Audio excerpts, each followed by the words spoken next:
இனிப்பு அப்படின்னாவே எல்லாத்துக்கும் ரொம்ப பிடிச்ச ஒரு டிஷ். இந்த கோடை காலத்துல மக்கள்லாம் ரொம்ப விரும்பி சாப்பிடக்கூடிய ஒரு பழம் மாம்பழம் மட்டும்தான். மாம்பழத்தை வச்சு ஏதாவது டிஃப்ரெண்டா பண்ணலாம் அப்படின்னு யோசிச்சுட்டு இருக்கும்போது ஸ்வீட் அப்படின்னாவே எல்லாத்துக்கும் ஞாபகம் வருது கேசரி இல்லைன்னா அல்வா. எந்த ஒரு ஃபுட் கலரும் இல்லாம மாம்பழ கேசரி பண்ணலாம். மாம்பழத்துல இருக்க மேல் தோலை மட்டும் எடுத்துட்டு பழத்தை வந்து நல்லா நைஸா ஊட்டிக்கலாம். இந்த மாதிரி பேஸ்ட் மாதிரி வச்சுக்கோங்க. ஒரு பேன்ல நெய் ஊற்றி முந்திரி பருப்பு போட்டு நல்லா வறுத்து எடுத்துக்கலாம். அதே நெய்யில வந்துட்டு ரவையும் வறுத்து எடுத்து ஒரு பிளேட்ல எடுத்து வச்சுக்கோங்க.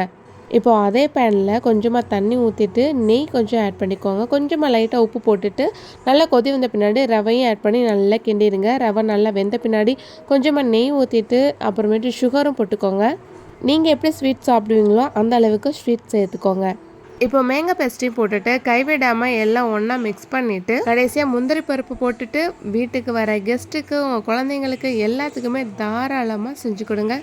என்னதான் கேசரி செஞ்சாலும் அப்படியே அள்ளி சாப்பிட்டீங்கன்னா அல்வா மாதிரி அப்படியே லவக்குன்னு உள்ள போகும். அப்படியே நம்ம சேனலை சப்ஸ்கிரைப் பண்ணிட்டு பக்கத்தில் இருக்க பெல் ஐக்கானை கிளிக் பண்ணிடுங்க.